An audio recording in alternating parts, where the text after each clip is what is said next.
What did I take away from this film? Let people who care make movies. In K-pop Demon Hunters, every generation there is a trio of women who protect the earth from demons by creating a protective layer over the earth with their voices. This layer is called the Hanmoon. And so in this generation, the trio of women is a K-pop girl group called Huntrix, made up of Zoe, Mira, and Rumi. Now, Rumi has a secret. She is actually part demon. So she's most especially invested in sealing the Hanmoon once and for all and getting rid of all the demons, which will hopefully get rid of her demon side. Meanwhile, in hell, no, in the demon realm, the demon leader, Guima, is trying to find ways to get more souls for him to feed on. One of the demons, Jinu, pitches the idea that a group of demon guys go up to the world and pretend to be a K-pop boy group. Guima agrees, so Jinu and some guys go up top and they form a K-pop boy group called the Saja Boys.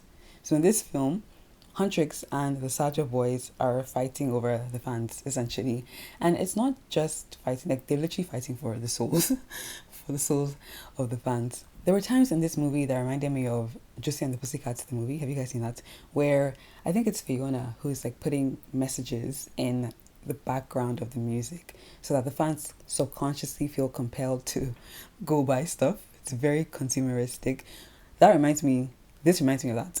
But obviously this is more like they're literally feeding on the energy of the fans. So yes, Huntrix has to find a way to stop Mima and the Saja boys, but also Rumi has to still keep the secret while she's trying to do that. So a bunch of stuff happens. This movie is very beautiful. It's very fun to watch. I love the animation style and how the style changes depending on what each character is going through. It's really fun to watch. It's very reminiscent of, I want to say, some anime style, some other, I guess, East Asian animation styles. Really good.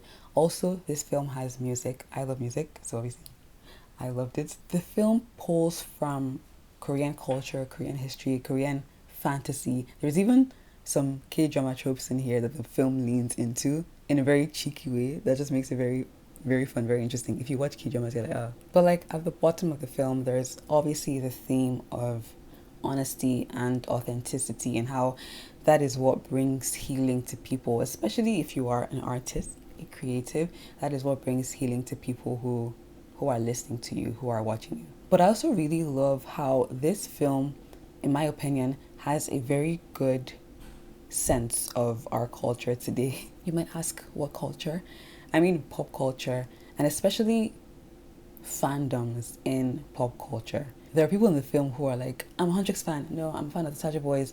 And like, they're really, really strict in that, as if you can't be a fan of both. But I feel like, especially online, you see it a lot where people are like, this is my camp, this is where I'm staying. And like, they go hard for their faves, like they ride for their faves. And they're going to stay there regardless of what happens, unless they commit a crime or something. And even then. But I feel like that's kind of that culture, that stan culture, that fandom culture works really well with the fantasy elements that this film has. Because if you think about how, if someone is very much like, this is where I'm staying and I'm going to follow this person forever, that plays very well into the fantasy element of, it's a very good space for the person to try and steal your soul.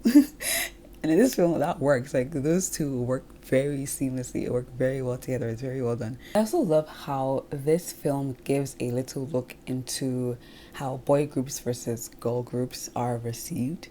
Like, I'm a boy band fan, okay? I was, still am, okay? But I think I liked every single boy group of my generation. So I liked the Jonas Brothers, I liked One Direction, I liked The Wanted, I liked The Script, even though they were a little older and not of the same demographic. I liked Mindless Behavior. I liked BTS, obviously, and I even liked Big Time Rush for a hot minute. And a lot of these groups, I remember I didn't even really want to like them. I think for most of them, the very first time I saw them, I didn't see the appeal. I wasn't a big fan. But for some reason, the more I watched them, the more invested I became in who these men were and what they were doing. And I just really grew to love all of them, like to a very, I wouldn't say unhealthy amount. I was a tween, but like I love them a lot. And they were very, very integral part of my tween/teen girlhood growing up in the 2000s, late 2000s, early 2010s.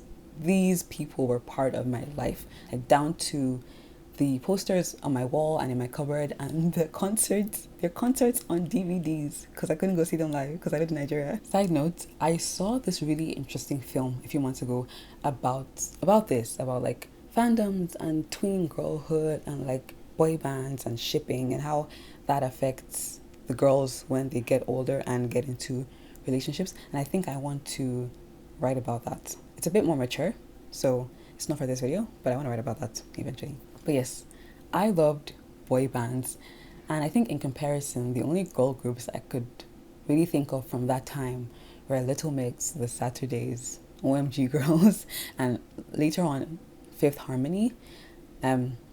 Destiny's Child and Cheetah Girls do not count because they were a bit before and just iconic. But the only people I would consider myself a fan of was Little Mix. I listened to a bunch of the other girls, but like Little Mix was the only one I really paid attention to. And I know that obviously Blackpink is out now and they're doing really well. I got into K-pop late, so I haven't been following them, but I know they're doing really well too. But something I was thinking about, not even just recently, like I've been thinking about it off and on for a few years, about female pop stars, but because this is about girl groups specifically, I wonder if they feel the need to work extra hard. That's the question I have. Like, do they feel the need to work really, really hard to get like the same fan base that the boy groups have? Because I feel like if a girl likes a guy or thinks he's attractive, that's a lot of the work done in joining the fan base. Not to diminish their hard work, because they do work hard, but that's just the reality of it. Sometimes, a lot of the time, a lot of these groups rely on that to like get the fan bases. So I wonder if girl groups feel it. I haven't seen anything like explicitly said like, yeah, I feel like I need to work harder than the guys, but this is the theory that I have. If you think it too, let me know.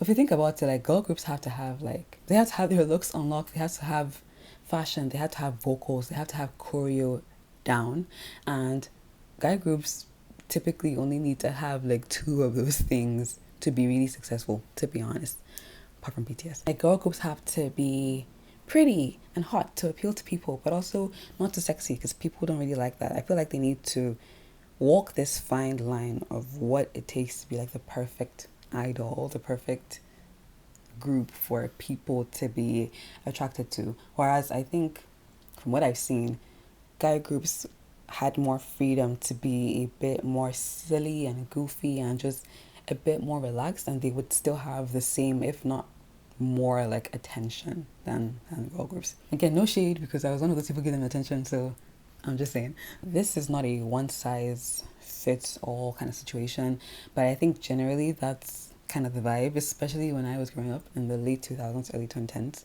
That's what it was giving.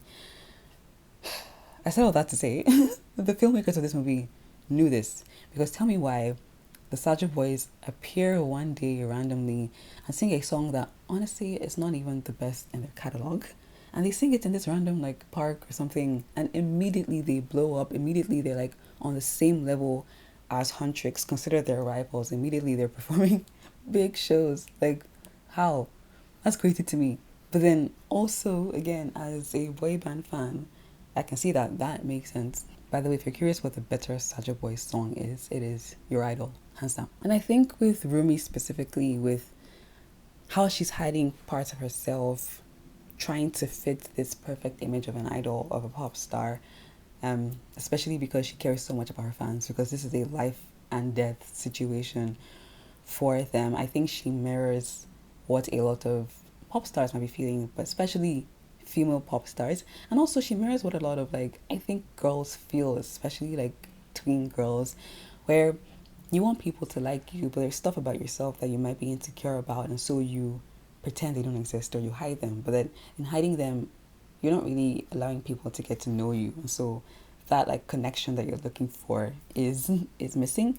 So Rumi definitely goes through that journey of trying to find acceptance, even though at the beginning she's not wanting that, but that is ultimately what she needs. And I just think it's a really good storyline to follow, especially for young girls. It's a really good lesson that she learns at the end, where I think the big lesson of the film is not about boys versus girls. It's not about competition or trying to tear the other person down. It is about collaboration and authenticity and honesty. And in fact, that is what is bringing healing to people, and that is what is driving the demons away. So I thought it was very well done. I think it's a really good film for tween girls, tweens everywhere, but honestly, just for everyone, everywhere. Shout out to Maggie Kang, who created the story for this and co-wrote it as well. I'm really happy for her, specifically for some reason. It's really good and I love it. So if you haven't seen K-pop Demon Hunters, it is streaming on Netflix. And that is it. This was just like a fangirl rant. Fangirl chat. Thank you for watching this video, and I'll see you in my next one.